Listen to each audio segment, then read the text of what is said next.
Hey everyone, welcome back to the Rotten Horror Picture Show, the horror movie podcast where we talk about horror movies off of the Rotten Tomatoes list of the 200 best horror movies. My name is Clay, and with me as always is Amanda. Amanda, how are you doing? I'm good. How are you? Not too bad. It's getting hot. Yeah. So it's starting to sweat. You're getting a little gooey around the fingers. Yeah, I can't tell if it's the heat or if I'm just like sweating with excitement because we have to talk about this movie today. Because today we are talking about David Cronenberg's The Fly, which is has been a favorite of mine for a long time, and it's actually been a while since I've watched it. I love David Cronenberg. He has one of the more interesting careers, I think, stylistically I've ever seen. He went from essentially low budget, schlock. I don't even want to say schlocky because even his low budget stuff is like more cerebral than most schlock. But he basically went from low budget, gross out horror movies to really cerebral stuff that he does now, which is honestly not my favorite. So it's been a while since I've watched a new one from him. But what's your familiarity with The Fly? So I've definitely seen it in like a weird scattershot, nightmarish way.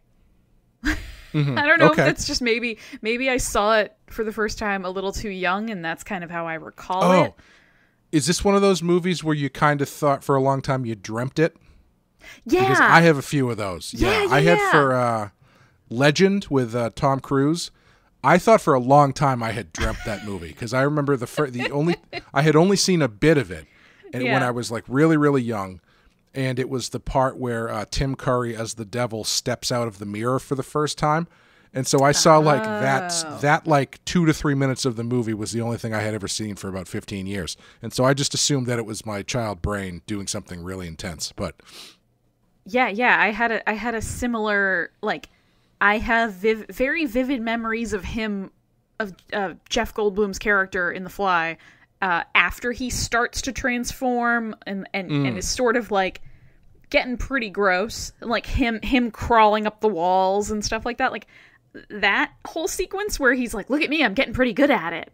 Like I remembered that really vividly, but did not really realize that was actually in this movie. Yeah. You just put that together of like in your brain. It's like, well, I feel like there should be like a middle section, right? Where before he gets completely gross and like after he decides he has a disease. Yes, and I think this movie might be where my my gross out hatred of anything that has to do with fingernails comes from. Yeah, definitely. If you see this movie early enough, that'll definitely stick with you. I think this was it for me. Yeah, it's the same reason why I don't like it when people puke on donuts before they eat them. You don't like digestion going on outside of the stomach?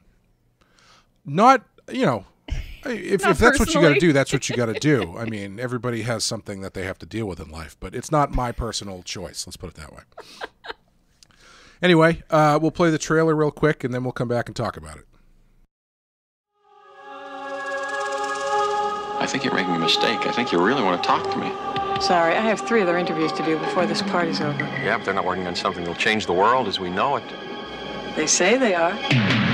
Yeah, but they're lying. There is a limit, even to the imagination. Human teleportation, molecular decimation, breakdown, and reformation is inherently purging. Where our greatest creations meet our deepest fears. Something went wrong, Seth. When you went through, something went wrong. You are about to go beyond that limit.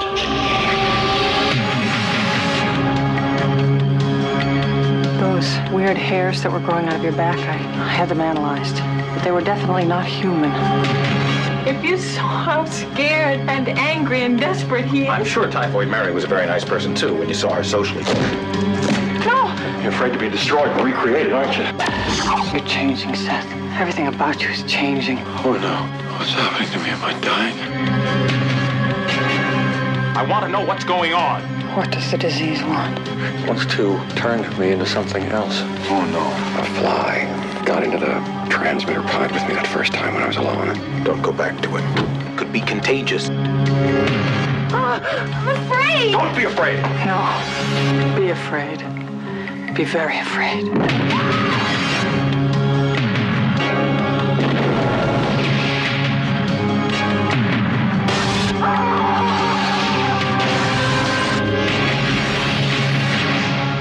Help me. Please, help me.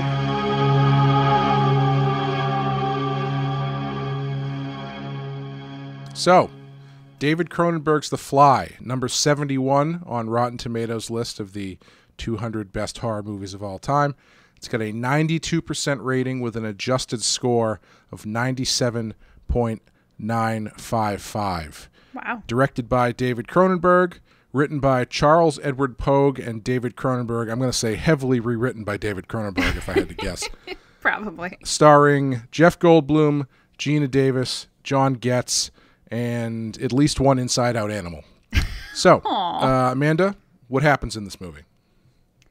When scientist Seth Brundle completes his teleportation device, he decides to test its abilities on himself. Unbeknownst to him, a housefly slips in during the process, leading to a merger of man and insect. Initially, Brundle appears to have undergone a successful teleportation, but the fly's cells begin to take over his body. As he becomes increasingly fly-like, Brundle's girlfriend is horrified as the person she once loved deteriorates into a monster. Yeah, they undersell the monstrosity, I think, of it in that. These summaries usually kind of gloss over a lot. I was wondering how much they were going to get into it, but that kind of makes it sound like a period romance drama, which I'm not convinced that this isn't actually, but Pride and Prejudice and Brundle flies. Yeah, hey, I'd read that. Some of the things that you might see in this movie include a seemingly endless supply of baboons, Yeah. a plot-dependent bipolar ex-boyfriend, Oh, yeah. the worst gastropub you've ever been to, and I know this is a stretch, but I have a defense for it. Questionable parenting. Now, Okay. Really? a few years later, after this movie came out, they made a sequel called The Fly 2. And the main character of The Fly 2 is the child of Gina Davis's character and Jeff Goldblum's character. So, Oh, boy. I'm going to say this. I'm stretching this string as thin as it can possibly go in order to keep this up. But if we're talking about just inside the body of this movie, it's probably the first one where we can't actually say questionable parenting. So I'm just going to cheat and say that it still counts. I mean, on that basis, with that justification, I guess if we're going to cheat, this is the one to cheat on. Well, you know what's actually nice about this is that Yes, Clay, tell me. questionable parenting has been such a constant.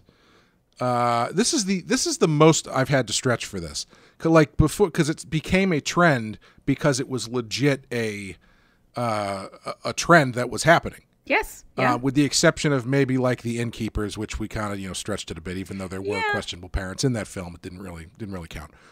This is the first one where it doesn't lean on any sort of parental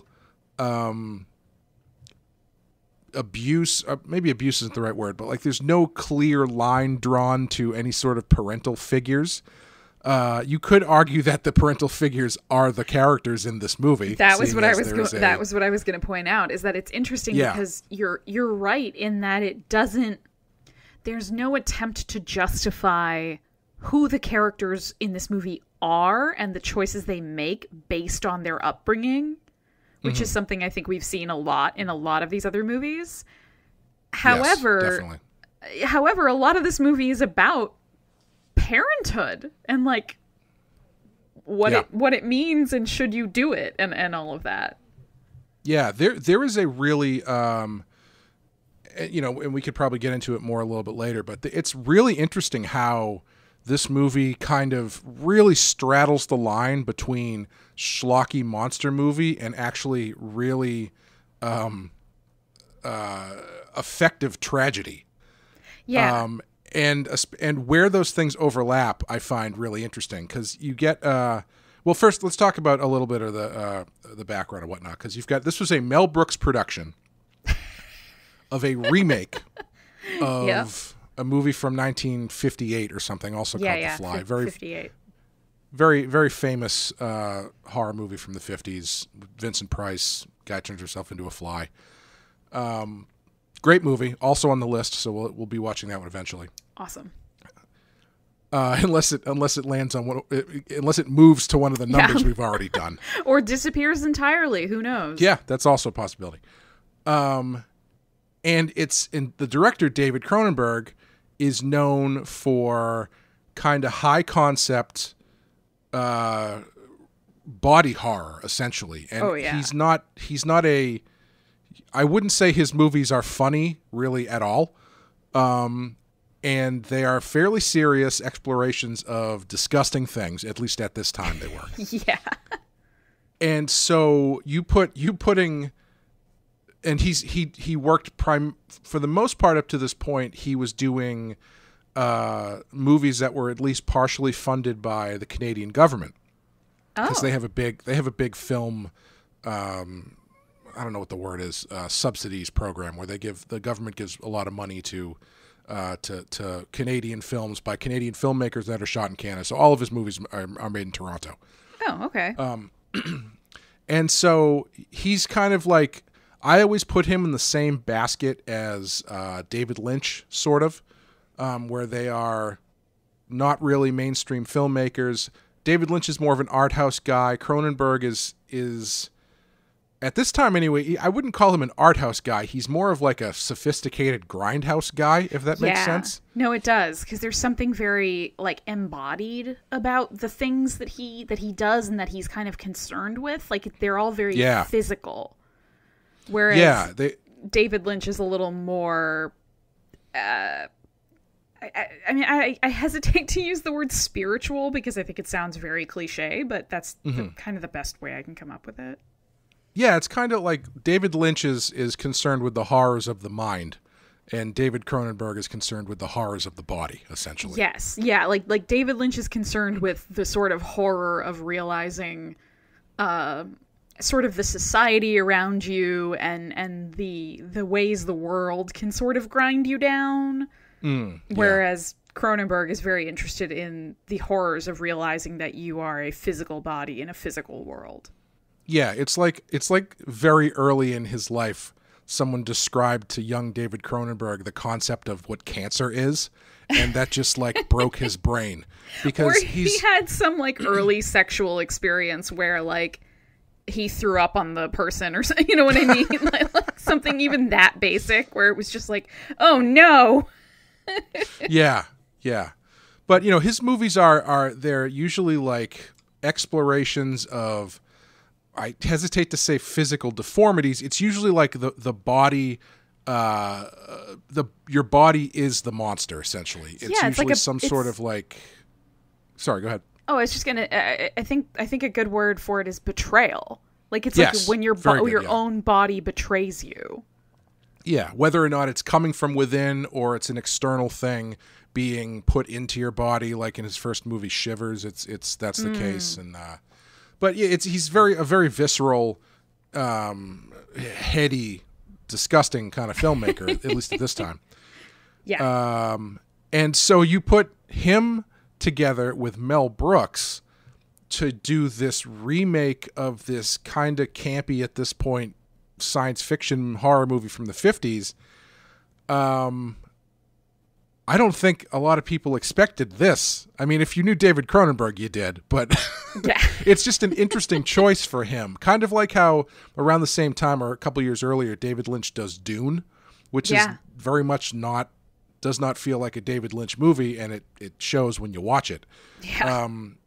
Using a remake of a 50s horror movie as your step into mainstream filmmaking doesn't seem like a natural fit for Cronenberg, but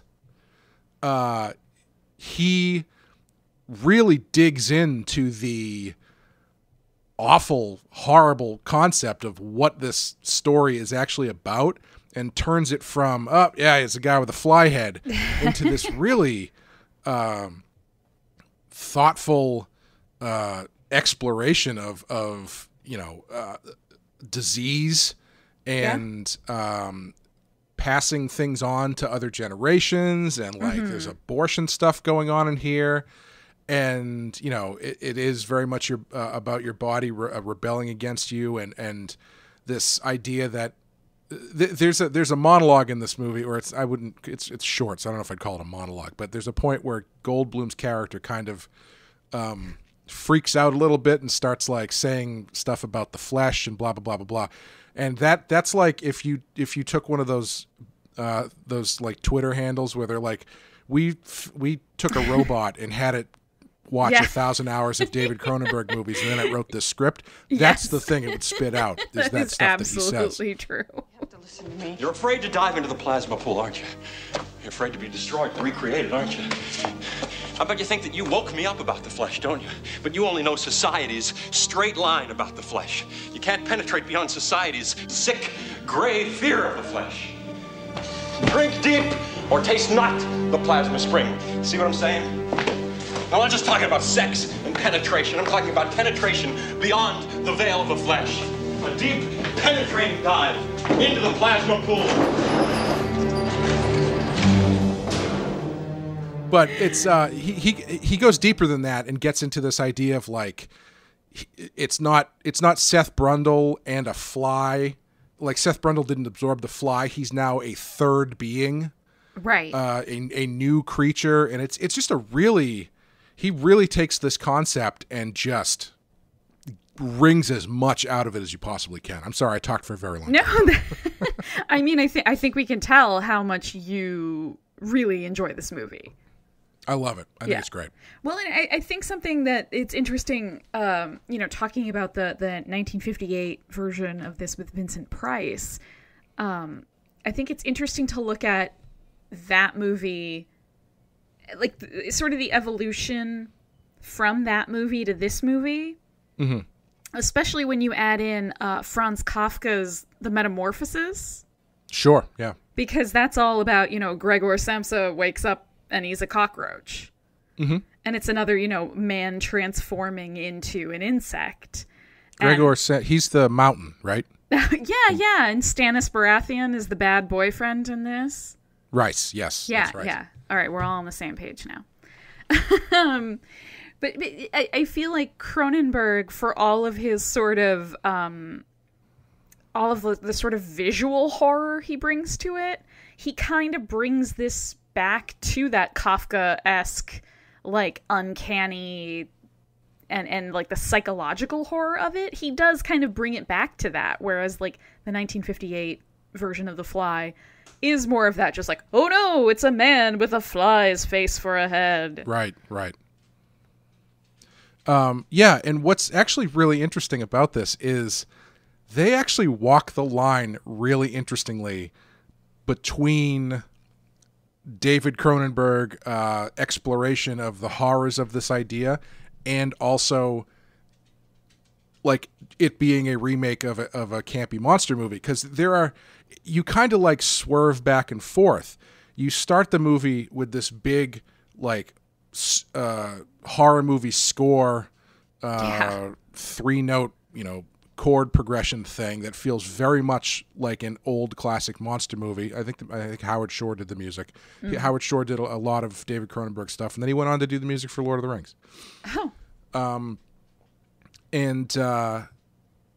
So you start off with this sort of old monster movie feeling, but then it gets into the more modern physicality and body horror stuff, and then it sort of turns back into a monster movie towards the end when you've got him busting through the window and scooping up Gina Davis and jumping carrying off her across the rooftops. Yeah, and then the boyfriend has to go save her, and then it turns kind of into King Kong a little bit at the end. Yeah, or Frankenstein. Frankenstein, absolutely. I was actually going to bring up that I feel like this is... Seth Brundle is probably the most sympathetic movie monster I can think of since Frankenstein. Because he really is sort of the... a similar kind of creature who is... I mean, he is the way he is because of his own failings as a person, but they do paint him with this unbelievable pathos that it's really hard not to feel bad for him. Like when instead of him going completely crazy at the end and just turning into a monster and like, you must be one of us, you know, that kind of thing. he goes after Gina Davis because he's like, you can't kill this baby, because she gets pregnant. Right. You can't kill this baby because it might be the only thing left of Seth Brundle. Like he's now this other thing. He knows he's going to die, and this child that she's trying to get rid of might be the only piece that's left of him, as he once was, or as he is now. And it's just real. Like that little bit gives you enough, really hooks you in to not understanding why he's because he's obviously a crazy monster, but like there's enough there to grasp onto where it's incredibly tragic. Yeah, and I think something that works well is that, like you were saying, he sort of ends up in this situation because of his own failings as a person. But none of his failings are so enormous or so horrific that they're not relatable.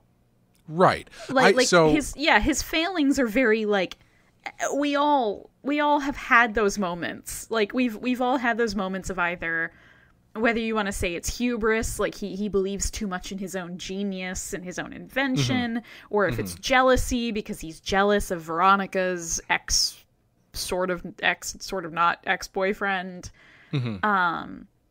You know, it's all very like we've all been there. We've all had those nights where there's somebody you're super into them and you're not sure how they feel about you, and they do or say something that leaves you feeling insecure, so you drink a little too much, or you do something that's out of character for you otherwise. It's very relatable. Right. It's very normal. Oh, definitely. And I do, I think that kind of brings me to the point where I think is the weakest part of the movie, because one of the things I love about it is it's very economical, right? Yes. There's no fucking around with this movie. It starts there's essentially only 3 people in the movie. There's Veronica, Seth Brundle, and Stathis Born, which is gotta be the weirdest. That's the weirdest character name I've ever come across. Such a weird name. I don't even know. Is there anybody in the world whose name is Stathis? There has to be, right? I guess. I mean, it had to have come from somewhere, right? I guess.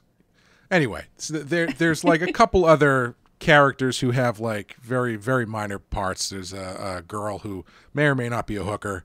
There's a doctor who has a couple lines. Tawny, excuse me. There's a doctor who has a couple lines. Okay, if I didn't, I know his name is Seth Brundle, and I was calling him Jeff Goldblum's character. So I know. Don't get on me for not knowing the fifth person down the list who has 3 lines. One of the other themes of this podcast has been, I remember the names. Yeah, names aren't important. They're not important. But they have minimal lines. But the main, there's really only 3 characters in this movie, and I think the biggest failing is that the element that causes him to go to, jump into the thing and try the teleportation thing on himself feels kind of flimsy to me, because it is so economical. He meets Veronica right away. They very quickly get into what's going on. They very quickly get into a relationship. We were joking as we were watching it, like how long have they been together? It's right, like a 2 week and weeks. a half. Yeah. And they're reacting as though they're in this like committed relationship. And then she doesn't even like he doesn't know that she and Stathis Born are together. Really? Or were. Sorry. Yes. Yeah. And so she goes off and has to do this thing. And he kind of just gets hammered and decides to throw away his entire life's work. because he's kind of possibly jealous about maybe a boyfriend. Like, it's for that kind of character, he seems a little bit. All of that stuff seems a little bit too flimsy for me, and I guess that's probably just because it's so economical that they don't have a lot of time to really do anything more. I don't know. I don't know what the fix is there. Yeah, I don't know if it's. I agree with you. I do think that it is like kind of a thin plot point where it's just sort of like, all right, we got to hurry up and get him in this thing somehow. Like, I feel like there's if you're gonna do that, there's maybe like easier ways to sort of do that. Or have them like actually get into a fight or something, you know? Because it's not like she leaves on. They don't part on negative terms at that moment that would cause him to like get really drunk and be like, fuck her. I'll show her. I've got to do it myself. Yeah. You know what I mean? Like, it's just it's a very benign night that ends with him doing something incredibly rash. So I would say it's maybe I could maybe justify it a little bit by saying it maybe seems benign, like. But if you think about it, if it is this sort of whirlwind romance, where it has only been like 2 weeks or whatever, because even in the movie, I don't think the movie gives a really clear timeline. But even in the movie, you get the sense that it's been a fairly short amount of time. Right. So at that point, it's all so new and so fresh and so exciting, but you also don't really know the person yet. Right. So there's like a level of insecurity there that I would buy, but I just wish that there was more of a, like, even if there had been like more of like a love letter or something, like something that just sort of implied more heavily that she and Stannis Baratheon were still involved, like beyond just a like, oh, here's an envelope from your boss that says from the desk of Stathis whatever. Like, it's also still her boss. I mean, he could just assume Stathis Born is some sort of like pharmacy or something. Right. It's because it sounds like a drug. It really does. It sounds like a pharmaceutical company.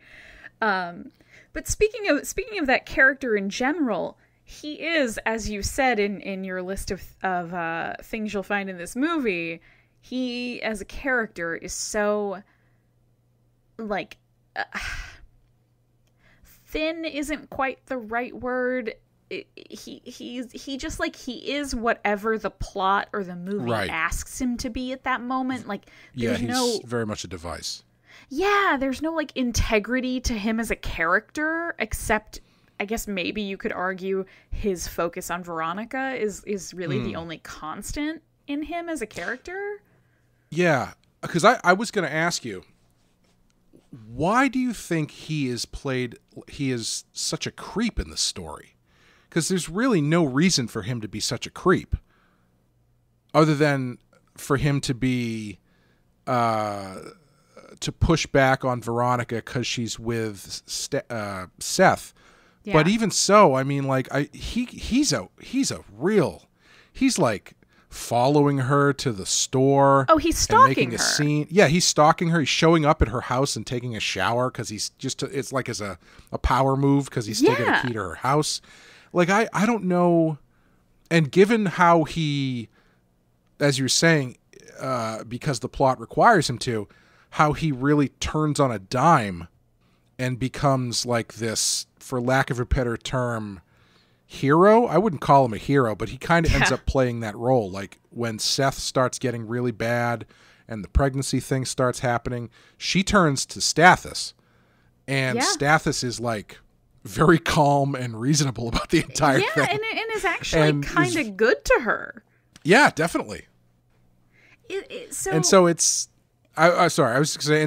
really weird that he is played so toxically at the beginning, and then when Veronica needs someone to lean on, they just start playing him as like this trusted friend. Totally. And like I think the only way I can see why the movie and the writers and the director and everybody made that choice is that he is beyond consistently focused on Veronica. He is also consistently the counterpoint to Seth. Mm-hmm. So when at the beginning of the movie, Seth is sort of this like kind of nerdy, kind of dorky, but seemingly like very sweet, if a little oblivious scientist. Mm-hmm. What the Stathis, whatever his name is. Now who can't remember character names? It's not a real name. It's not a real name. You just insulted every one of our listeners named Stathis. All 0 of them. Throwing an entire name's worth of people under the bus. If anyone is listening to this and your name is Stathis, please let us know. Yes, please do. I will give you a personal apology. But so Stathis is this sort of like monstrous example of toxic masculinity at the beginning, when Seth is sort of this like nice kind of nebbishy, like unassuming dude, and then they swap places. Sure. And it's for Seth, it makes sense because he's undergoing this transformation and all of this is happening to him. That makes sense. It's out of his control. Mm-hmm. For Stathis, it makes 0 sense.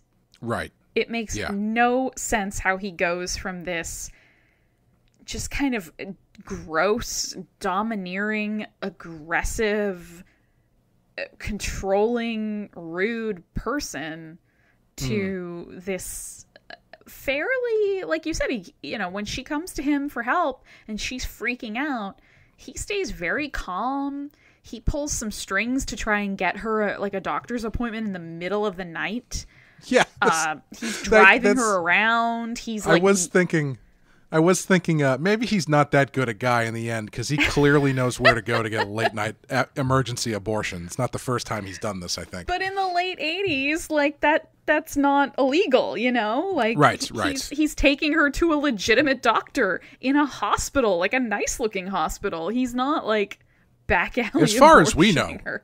It could have been a veterinary place. I don't know. We don't know where she went. True. Very, very true. But yeah, it's just it's like whereas the reversal and the transformation from like romantic lead and hero into the monster / villain is very earned for Seth, it's not earned for Stathis. Like, right. It's I do like how at the very end he despite his like injuries like helps finish him off, but it's just the whole transformation for him from this like gross stalker into like the guy who's gonna like support you no matter what just makes no sense. Yeah, and watching it this time, oh god, I can't remember the last time I watched it. But it's the first time I've like sat down and really watched it in a very long time.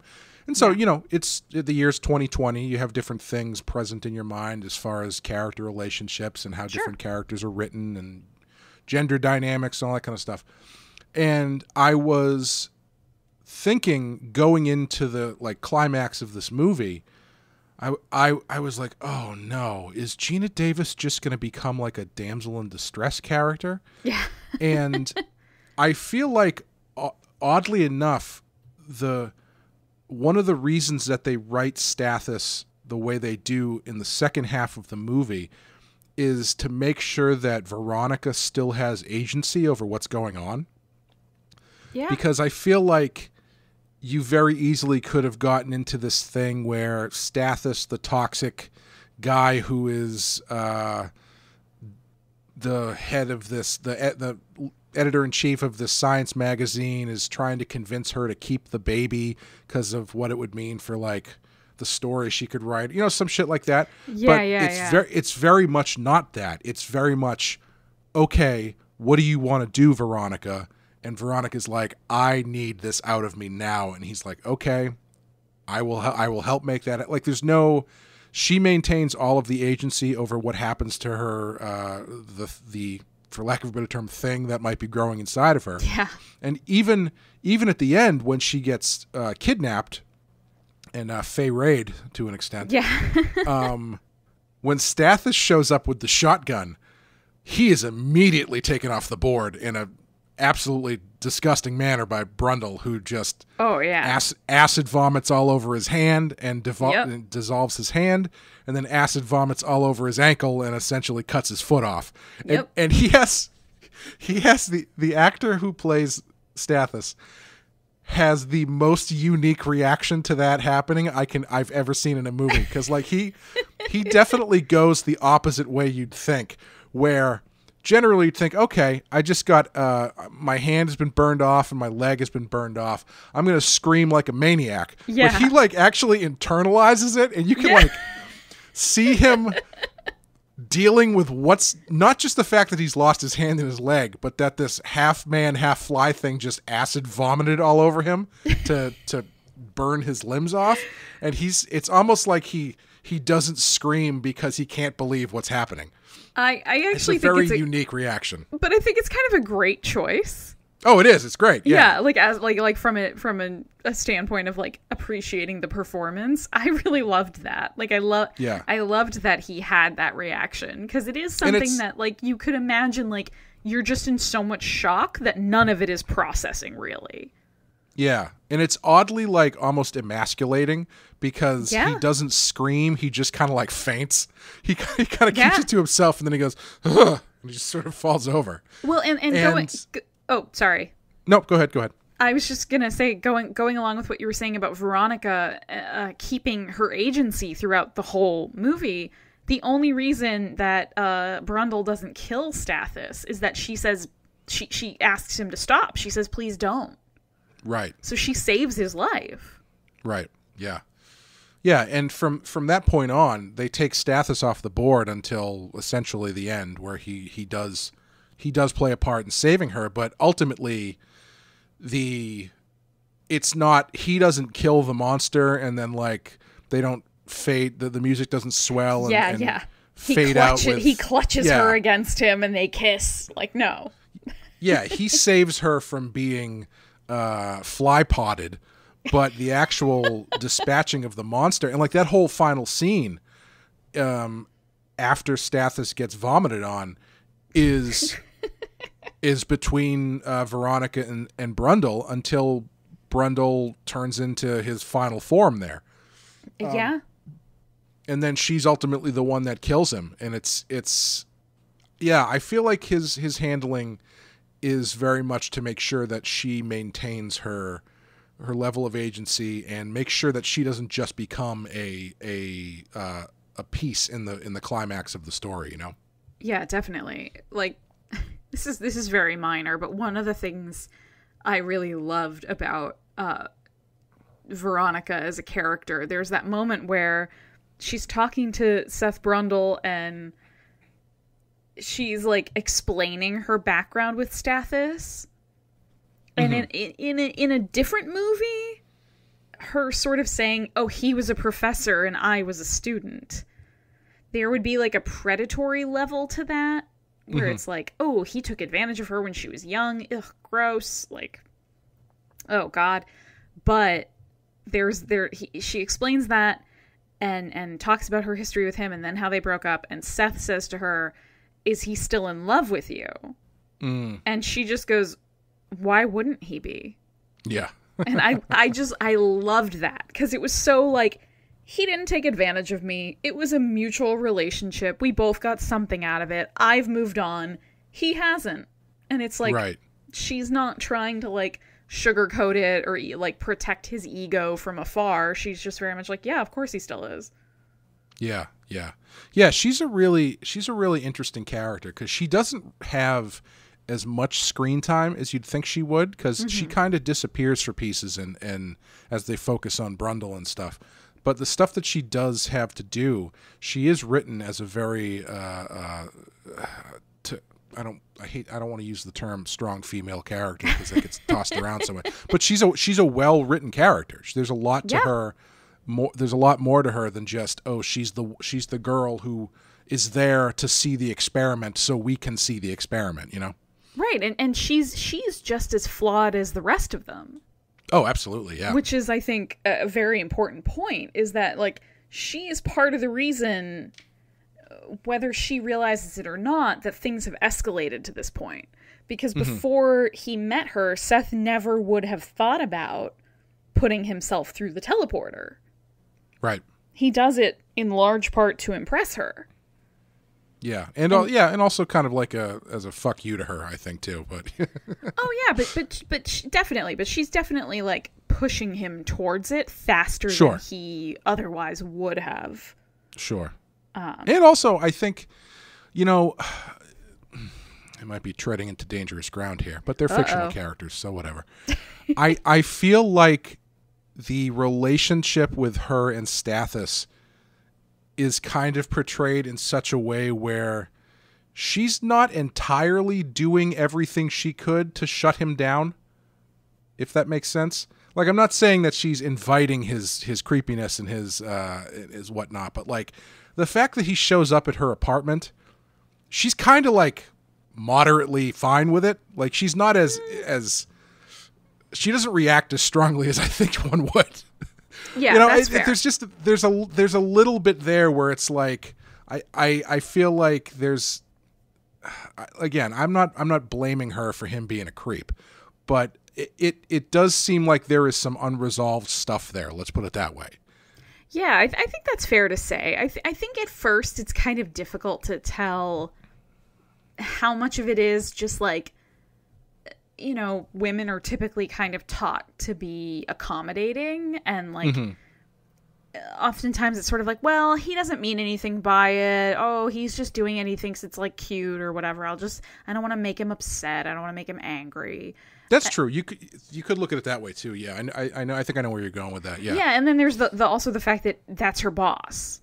Right. Yes. So there's like a power dynamic there. At least I'm talking about, you know, the first act or so of the movie. With you know, I take back everything I said. Because I am now remembering those scenes where he's basically like threatening her job and stuff, and like, maybe she's. She's probably also, just. I understand where you were coming from, though, because later on she goes to him immediately. Like there's no calling your mom or your best friend or, you know, the nice lady who lives next door. Like, she goes straight to him for help.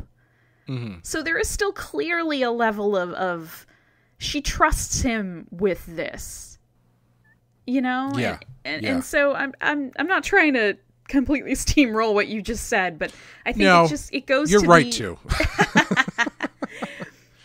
But I think because I was just gonna say, you know, in the time where this was made too, like we were talking about, I said, you know, she's gonna file quite an HR report, and I don't know if Greg was being serious, but he said HR didn't exist till 1989. Is that true?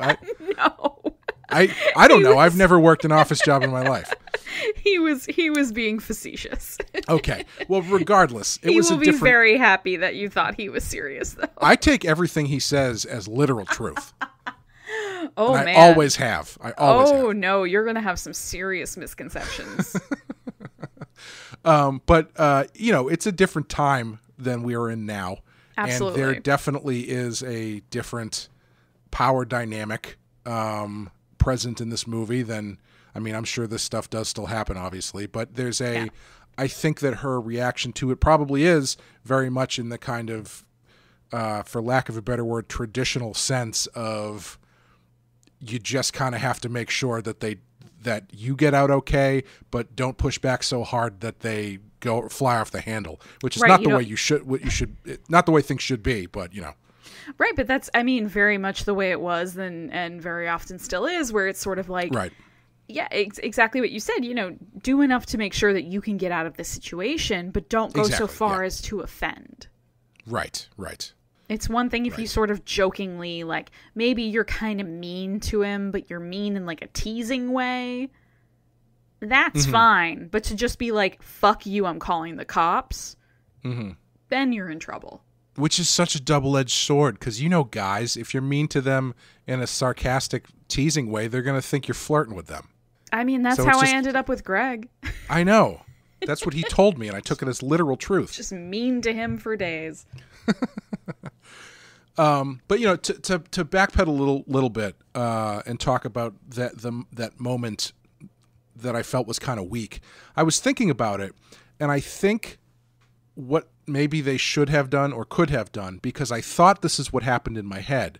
I think because it makes so much sense, is when she shows up to his place, I think what should have happened is Seth has opened that package. And so he sees the cover of the magazine. And because obviously he didn't want her to do a story on him. He gets very upset about that. So Right. I was thinking, if he sees the magazine, he blows up at Veronica about it. They get into a bit of a fight. She leaves to go deal with Stathis and this thing. And so now he's already mad at her, or he's mad at the situation, and they've just been in a fight. And he's also dealing with the concept that this guy might have been, might still be, or has definitely, or might still be sleeping with Veronica. So I Right. feel like then he's got enough fire there for him to really, and even when he gets drunk, it just means he downs 4 glasses of champagne really fast. He doesn't really have time to get drunk. I know. Yeah. That would be... But that. Yeah, that would be so much more... that would just be a much tighter way of accomplishing the same end. Especially in that scene, because this scene itself is pretty benign. Because the package is there, and he's like, "Oh yeah, this guy came dropped it for off," you. and she's like, "Oh, I gotta go deal with something. I'll be back." And he's like, "Well, that was all right. See ya." Yeah, I gotta get drunk with this baboon now. Yeah, for a movie that is so economically written and structured, it's kind of a missed opportunity, I think, to really, twist the screws on the drama a bit. Yeah. Yeah, no, I definitely agree. But I will say, in terms of, this movie being economically structured, it's interesting when I look, because I never would have drawn any comparisons between this movie and something like The Innkeepers, had we not started this podcast. That's what we're here to do. Just drawing connections all over Drawing the place. the most tenuous connections possible, just so I can get a bit out of it. Absolutely. But it's kind of shown me that something that I think you and I both appreciate over many of these films is that the ones where they just sort of cut out the fat and just get to it. Yeah. Well, I think there's a difference, because I think there's getting to it, which is me this movie's 75 minutes long. The monster's there from the first scene. Doesn't make any sense, but there's that, which is not what I think we're talking about. No. But there is there's definitely, we do definitely appreciate, I think, the ones that they stick to the stuff that matters, and they really lean into that stuff as much as possible. Yeah, for me as somebody who is an editor in my professional life, I appreciate it just in editorial terms of somebody took a look at this whole story, the whole thing, everything we've got, and they looked at it and they said, what do we really need to know? What do we need to know? What do we need to show the audience? And what do we have that's maybe we find it interesting, or it's sort of the typical way of doing things, so it's in there, but you don't really need it for the sake of the effectiveness of the story. And what can we sort of sift out in that way to just give the audience what actually matters to the plot of the movie and to the themes and the things you're trying to develop, without it becoming it's sort of like when we talked about A Quiet Place. Mm-hmm. And you were saying how you were glad they didn't have a ton of backstory about where the monsters came from and sort of how they ended up destroying society. We didn't really need all of that for the sake of that story. We just needed to know the very basics of these monsters are here, they're killing people, this family is trying to survive. Right. I mean, if you look at the way this movie starts, he's telling her about the teleportation thing like within 5 minutes of the movie starting, essentially. Like that's that party scene that it starts with. They meet and they're gone very, very quickly. And I feel like a lot of other movies would start that with like Veronica at the magazine office talking to Stathis, getting him telling her to go to the party or something, or there'd be more of a build up between them meeting and leaving together. But it's like, nope, very quick. Hi, I'm Seth. Hi, I'm Veronica. This is what's going on. I got to show you this really cool thing. And then within like 5 minutes, he's explaining the teleportation thing. And when it ends too, it's not like, I feel like absolutely if this movie is made now, there is some sort of denouement scene where either she is successfully getting an abortion or something, or, like there's... Or it's 9 months later and she's having the baby. Yes, exactly. Yeah. But in this one, it's, as Roger Corman used to say, you kill the monster and then you run the credits. Yeah, and it very much is that. I mean, she shoots him. There's a moment where she gets to be upset, and she and Stathis sort of stand there, and then it just goes black and the credits start. Yeah. And the first credit that we get is for the special monster effects, which is I have the guy's name right here real quick. Chris Wallace Inc., who is the designer or the group that designed the Brundlefly creature. Oh my God. It is a fantastic, it deserves to be the first credit on the screen because it is the star of the movie. Which is interesting because we've spent a lot of time so far talking about Stathis and Veronica, and very little time talking about Seth Brundle or the Brundlefly. Right. Yeah. Which I think that's good because it means that there's a lot of stuff going on other than, wow, wasn't that cool when he turned into a fly? Yeah. No, definitely. And it's also I find it funny because I can, as you have pulled certain things about what we like out of this, I have also pulled the same things, similar things out where it's like, yeah, I think you and I tend to hook on to these other ideas and side concepts and like themes and stuff versus just like, man, wasn't that blood cool? Yeah. Yeah. The monsters are great, and the monsters are definitely like the initial draw for me, but it's the other things you can find sort of woven in around them that make it work. Right, yeah. But yeah, Brundlefly himself is a, it's a fantastic transformation that, and this was 86, so this was like right in the golden age of practical prosthetics and animatronic effects and everything. And man, I actually forgot what happens at the end. I forgot that he turns into that final thing and how that happens. Yeah, it's just one of those things. Like I remembered more or less what happens, but I forgot there was that moment where his eyes melt and his face splits open. Oh yeah, she accidentally pulls his jaw off. Yes, it's so good, so good.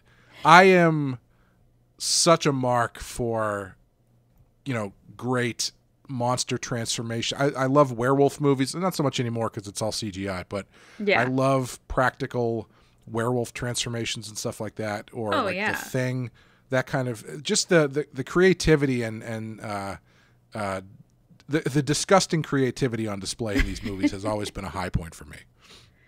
No, definitely, and I think it when you said you forgot that he becomes that sort of final form monster, I understand why, because like the transformation from the remnants of humanoid Seth Brundle into the Fly, that transformation sequence is fantastic. But there's something so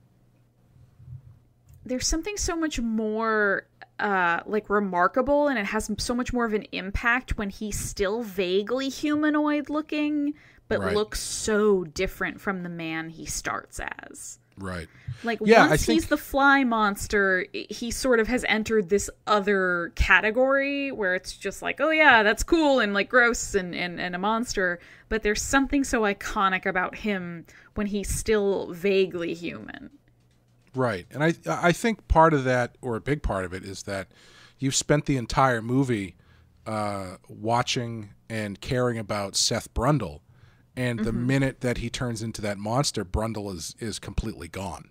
Yeah, so all for you're real. left with is the monster that needs to be destroyed, essentially. Yeah, like his remnants of humanity are so scant at that point that you don't, as a viewer, you don't empathize with him as much. Yes, yeah. Apparently, speaking of empathy for him, I guess there was a scene that they cut out after a test screening, where like maybe halfway through the movie or so, Brundle takes the remaining baboon and a cat and puts them into the machine on purpose and sends them through, and it comes out as this monstrosity on the other end that he then beats to death with a crowbar or something. Oh my god! And apparently they cut it out because audiences were saying, like, watching him do that takes away any bit of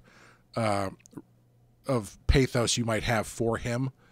And I think that's the right call, because I think the key to this movie working is that at no point does, except for, in the early days of the transformation when he's being all cocky and weird, at no point does he come off as like a villain. He's just a very sympathetic, like Frankenstein. He's a very sympathetic monster who is kind of the victim of the circumstance that he's in, and ultimately has a very tragic end. Yeah, and even in those moments where he does come across less sympathetic, you as an audience member know it's because something is happening to him.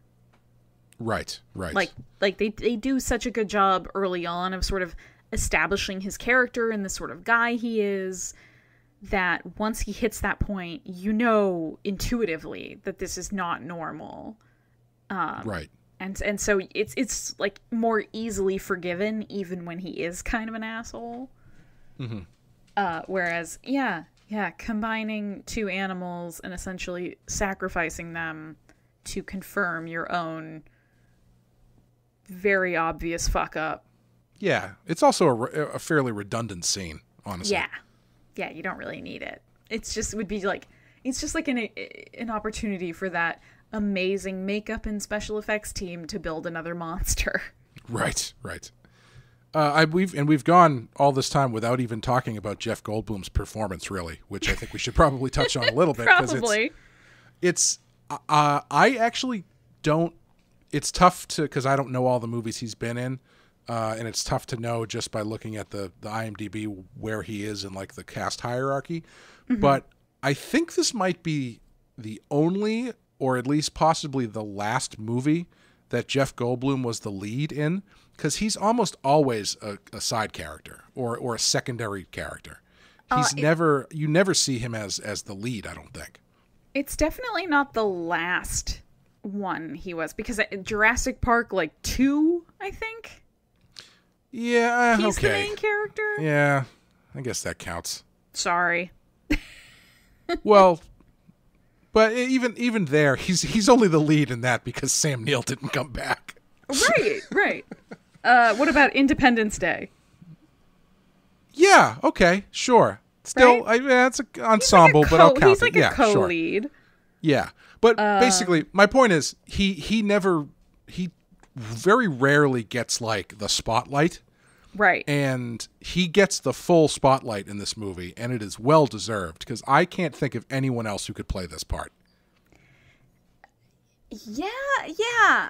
It's tough because I don't know if I can't think of anyone else who can play this part, because it's such a strange and unique part, or because Jeff Goldblum was so Jeff Goldblum in it, right, that it's impossible. Like, anybody else, if they ever tried to reboot this now, anybody else trying to do this version of Seth Brundle would just come off as somebody trying to do a Jeff Goldblum impression. Right. Yeah. Oh, he took a character that is fairly uninteresting on the page and just brought a whole new dimension to it. Yeah. Yeah. One of our friends that we were, I think it may have been Laura, when we were chatting while we were watching this movie the other night, said that it was like Jeff Goldblum toned down the Jeff Goldblum at the beginning so that he could ratchet it up as he went. I believe that is actually what they did, because if I remember correctly, I think in the commentary Cronenberg talks about that, where he's like, I asked Jeff to dial it down at the beginning, so later when he could just do his thing and dial it up to 11, it seems like there's a change, and it's not just Jack Nicholson being crazy from the beginning of The Shining. Right. Oh, that was going to be one of my questions to you. So, how much kinship do you feel with Seth Brundle? Very little. Well, good. That's comforting, because for a while I felt like every movie we watched with a male lead who was going slightly insane, you were having a strange level of camaraderie with them. Let's see. Do I identify with Seth Brundle? I mean, I also enjoy donuts quite a bit. I think that's about it. I think you're safe. I think you're. And I mean, he's pretty good on that parallel bar, but I mean, I don't want to say I'm better than that, but we're watching the same YouTube videos. Let's put it that way. Do we think that any of that was actually Jeff Goldblum? I don't think so. I was, as I was watching it, I was thinking extended gymnastics routine. Yeah, I do remember. I think on the special features on the DVD they do talk about it, and that it is very much not him. But I was noticing how good the double was, because his body type was very, very similar. The hair, it didn't look like it was a completely different head of hair. And they do a good job of cutting it together to make it look like that it could possibly be. He got in shape for this movie. He either got in shape, or they just covered him with enough like baby oil to make it look like he was in shape. I think he was actually in shape. But yeah, he gives a fantastic performance. The scene at the diner where he's, Brundle flying out over the coffee and stuff is like peak, as they would say in Community, peak Goldbluming. Yes. And it's just, I think he's the key to this movie, even more so than the special effects. I think he's the key to this movie really working, because if you don't get someone who can really make that character come off the page into something unique, I feel like this movie might not have the life that it does.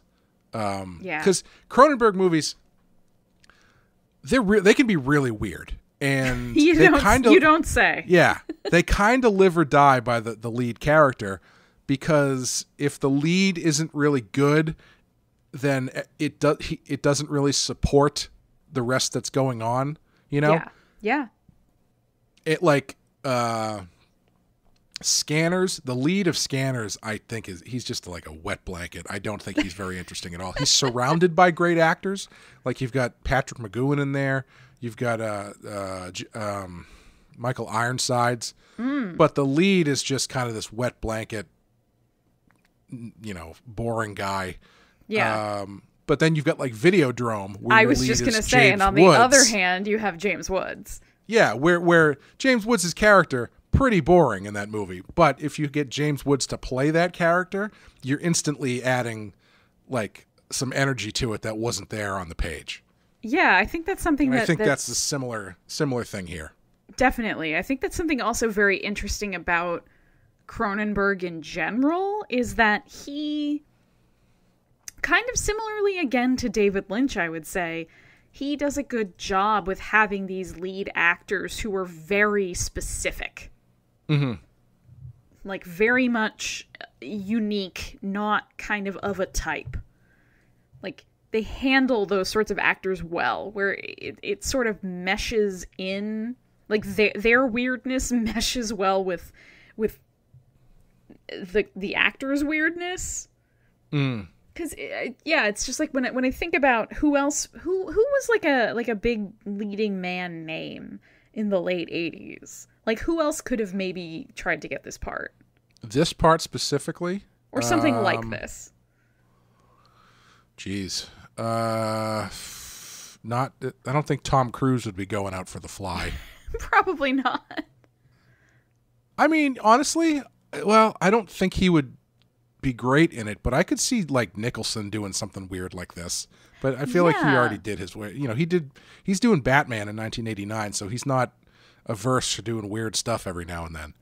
True, but it's just like there was no like of the sort of stereotypical like leading men in any age, probably like. Oh, I got one. I'm on the trivia page in IMDb, and I just Control F'd considered to see if anything popped up. Oh. I don't know how much of this is true. It says Richard Dreyfuss turned down the role of Seth Brundle. I think he would have not been great. No. He would have been okay. I don't know. But it also says Willem Dafoe was considered for the role of Seth Brundle. Oh. I don't know if Dafoe has the energy to do like it's really Jeff Goldblum made this character. Yeah. It's really difficult for me to see anybody else in this role because he made it so unique. Well, and that's the thing. I think even if Dafoe had done it, it would have been a very different character in a very different movie. Yeah. It also says James Woods turned it down, and John Lithgow auditioned for it. What? Yeah. That's a weird mix of people.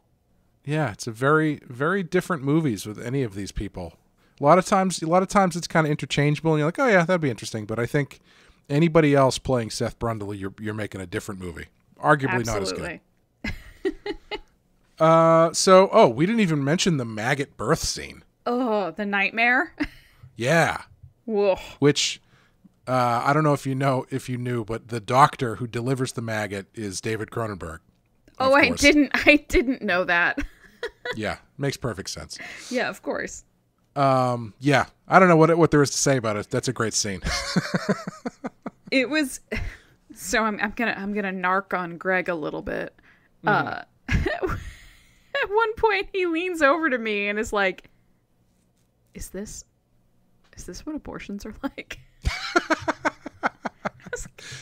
Yes, exactly. I assume so. Yes. Mm-hmm. I would also like to inform you that in the original draft of the script, the film ended with Ronnie falling into a coma and having a nightmare about giving birth to a giant maggot, but waking up in a hospital and learning she gave birth to a healthy baby boy. So exactly what we thought they would have done was what they were going to do. So. Uh-huh. And that leads us into The Fly 2. I guess, yeah, which is not a very good movie. I have not seen it, and I do not intend to. It is not as lasting as the sequel to the original Fly, which is called Return of the Fly, which is only notable because the Misfits wrote a song called Return of the Fly. Oh my God. Has one of my favorite choruses to any song ever, which is Return of the Fly, Return of the Fly, with Vincent Price, Return of the Fly. Glenn Danzig, poet laureate of monster movies. Oh my God. So the placement on this list, it's number 71. How do you feel about the placement for this? I feel like it's pretty close, probably to where I would put it. I might put it a little closer to 50. Sure. Okay. I just because I think the whole the horror of the transformation from a totally normal dude into the Fly, and then also the horror that Veronica goes through of feeling probably somewhat culpable for Seth's predicament, but also then thinking she is possibly pregnant with a fly mutant baby. That's pretty intense. Like I feel like pretty good about where it is on the list. What about you? I do too. Yeah, I think I could be convinced to knock it up a couple places. Knock it up. That was terrible. That was unintentional. Horrible. But yeah, I feel pretty good. 71 is a pretty good place for it. Looking at some of the stuff that's ahead of it, I would definitely put it ahead of a lot of these movies. Interestingly enough, the original Fly is at number 47, which is very high. Yeah. I think, I really enjoy the original Fly. Mm-hmm. I might flip them. I might put, we can talk about that more when we actually watch it, but yeah, I would put, I think I might flip them and put Cronenberg's Fly at number 47. Like that's right in that area seems like a good place for me. Interestingly enough, just to show you the impact that David Cronenberg had on horror in the essentially the 80s and early 90s, almost every one of his movies is on this list. Oh, wow. It's I'm probably exaggerating a little bit, but just going through, if I can get my computer to work here.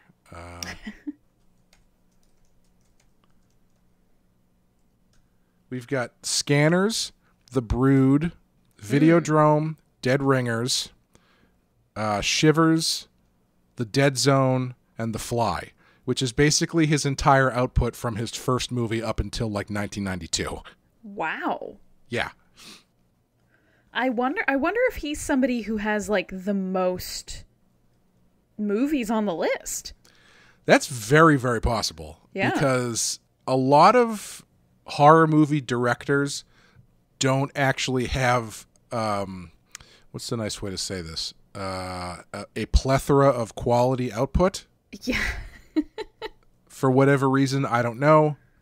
But yeah, it's very possible that he might have the most on here.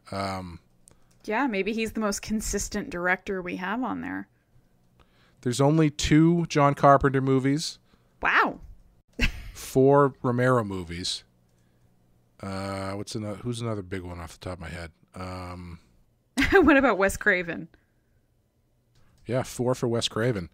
So out of those big name guys off the top of our heads, Cronenberg has the most. So that's very interesting. Wow, that is really interesting. Huh. Well, then we have a lot more Cronenberg ahead of us. Yeah, I'm excited because I feel like sometimes he gets forgotten about. Oh, absolutely. Yeah, he does he's very under the radar, and it's always fun when you meet someone who just discovered David Cronenberg. Yeah, which still regularly happens. Yeah, I remember in college when I discovered Cronenberg, and my teacher, my sequential art teacher, who was very much a kindred spirit with me, was like, you could see like how giddy he was listening to me talk about having just watched Videodrome. Yeah. But anyway, yeah, so we have come to our next wild card. Wow, already? Yeah, this is our 15th episode coming up. Jesus. And it's my pick this time, and I was on the fence about what to do. I didn't know if I should go a little bit more niche or do something a little bit more well-known. And we were kind of talking about it, and I think I've decided that I'm going to go a little bit more well-known. I wish it's one that I think absolutely should be on this list, and I'm very sad that it's not, and it is very much a crowd pleaser. So next time we will be talking about Return of the Living Dead. Ooh. Which is, for my money, the best non-George Romero zombie movie that's ever been made. So I'm excited. Have you seen it before? No. Really? Oh, yeah. Man. I'm very excited for you to watch Return of the Living Dead. I've seen like pieces of it, but I don't think I've ever like sat down and watched the whole thing. Yeah, it's a good one. It's very much it's very tongue in cheek. It's meant to be funny, but it's just like it's a solid zombie movie that I think you'll probably enjoy. Nice. So, and is this our first foray into zombies? It is, yes. There's a distinct lack of zombies on our list up to this point, so I needed to rectify that as well. Awesome. Good choice. Thank you. We'll see how you feel next week when you actually watch it. But yeah, that's going to do it for us for The Fly. If you enjoy the show, if you'd like to leave us a rating or review on iTunes, that would be great. And yeah, so thanks for joining us, Amanda. Yeah. And we will see you guys next time for Return of the Living Dead. Bye, everybody.